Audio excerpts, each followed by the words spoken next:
हम सभी के जीवन में दुख तो आते ही रहते हैं और यह दुख हमें बहुत तकलीफ देते हैं। तो आखिरकार यह दुख हमारे जीवन में आते क्यों हैं और क्या इस दुख से छुटकारा पाने का कोई रास्ता भी है? तो आइए इसे समझते हैं गौतम बुद्ध के जीवन की एक छोटी सी कहानी के द्वारा, जिसमें उन्होंने दुख क्यों होता है और इससे कैसे छुटकारा पाया जा सकता है, इसके बारे में वर्णन किया है। एक बार एक आदमी महात्मा बुद्ध के पास आया और बोला, हे बुद्ध, इस दुनिया में हर इंसान को कोई न कोई दुख है, क्या इस दुख से छुटकारा पाने का कोई रास्ता नहीं है? बुद्ध ने उस आदमी से पूछा, क्या तुम्हारा कोई बेटा है? उस आदमी ने कहा, हाँ, मेरा बेटा है। बुद्ध ने फिर पूछा, क्या तुम्हारे भाई का कोई बेटा है? उस आदमी ने कहा, हाँ, मेरे भाई का भी बेटा है। बुद्ध ने फिर पूछा, क्या तुम्हारे पड़ोसी का भी कोई बेटा है? आदमी ने कहा, हाँ, मेरे पड़ोसी का भी बेटा है। बुद्ध ने कहा, क्या तुम अपने ऐसे मित्र को जानते हो जिसका कोई बेटा है? आदमी ने कहा, हाँ, उसका एक बेटा है, लेकिन मैं उसके बेटे को ठीक से जानता नहीं। फिर बुद्ध ने उससे पूछा, अच्छा बताओ, अगर तुम्हारे बेटे की मृत्यु हो जाए तो तुम्हें कितना दुख होगा? आदमी ने कहा, बुद्ध, मैं आपको नहीं बता सकता कि मुझे कितना दुख होगा। मेरी तो दुनिया ही खत्म हो जाएगी, मैं मर जाऊंगा उसके बिना। अपना जीवन अपने बेटे के बिना मैं सोच ही नहीं सकता। बुद्ध ने आगे पूछा, अगर तुम्हारे भाई के बेटे की मृत्यु हो जाए तो तुम्हें कितना दुख होगा?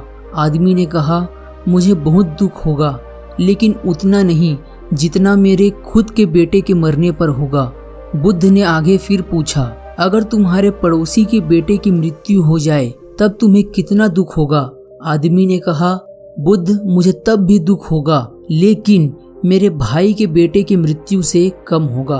बुद्ध ने फिर आगे पूछा, अगर तुम्हारे मित्र के बेटे की मृत्यु हो जाए जिसे तुम जानते तक नहीं, तब तुम्हें कितना दुख होगा? उस आदमी ने कहा, तब मुझे शायद दुख नहीं होगा, क्योंकि मैं तो उसे जानता भी नहीं। फिर बुद्ध ने पूछा, अब यह बताओ, हमारा दुख किस बात पर निर्भर करता है? उस आदमी ने देर तक सोचने के बाद कहा कि हमारा दुख इस बात पर निर्भर करता है कि हम किसी भी चीज से कितना जुड़े हुए हैं, हम उससे कितना लगाव महसूस करते हैं और किस हद तक उसे अपना मानते हैं। बुद्ध ने फिर उस आदमी से पूछा, अगर तुम अपने बेटे को समुद्र के किनारे ले जाओगे तो क्या वह उसकी रेत से नहीं खेलेगा? आदमी ने कहा, हाँ, वह बिल्कुल खेलेगा। बुद्ध ने फिर पूछा, अगर समुद्र से आने वाली लहरें तुम्हारे बेटे के बनाए हुए घर को तोड़ देगी तो क्या वह रोएगा? आदमी ने कहा, हाँ, तब वह रोएगा।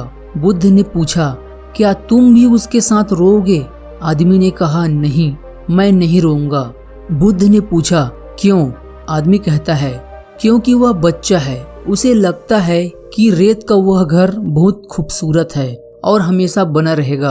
उसका उस घर से जुड़ाव हो जाता है, लगाव हो जाता है, उसकी भावनाएं उस रेत के घर से जुड़ जाती है, जबकि मैं यह जानता हूँ कि वह एक रेत का घर है और हमेशा बना हुआ नहीं रहेगा। कुछ समय बाद उसे लहरों से टूटना ही होगा। जब वह लहरों से टूटेगा तो मुझे दुख नहीं होगा। बुद्ध मुस्कुराए और बोले कि अब तुम समझ गए। अगर तुम इस ब्रह्मांड की सच्चाई को जानने की कोशिश ही नहीं करते तो तुम भी ऐसे ही चलते जाते और तब तुम्हें भी उस रेत के घर के टूटने का दुख होता। तुम में और उस बच्चे के बीच में कोई फर्क नहीं रह जाता। तो दोस्तों, इस कहानी से हमें यही शिक्षा मिलती है कि हमें किसी भी चीज से लगाव कम से कम रखना चाहिए। किसी को भी खुद से ज्यादा मत जोड़ो, क्योंकि इस दुनिया में कोई भी चीज हमेशा के लिए नहीं होती। इस दुनिया की हर एक चीज, हर एक इंसान नष्ट हो जाता है, नश्वर है। हम जब उससे जुड़ जाते हैं, खुद को जोड़ लेते हैं और जब वह हमें छोड़कर चले जाते हैं तो हमें बहुत दुख होता है। यह वह रहस्य था जिसे बुद्ध जान गए थे कि जीवन में दुख से छुटकारा पाने के लिए एक ही रहस्य है और वह है लगाव का न होना, क्योंकि इस दुनिया में सब कुछ एक भ्रम है। अगर वीडियो अच्छी लगी हो तो वीडियो को शेयर करना ना भूले। धन्यवाद।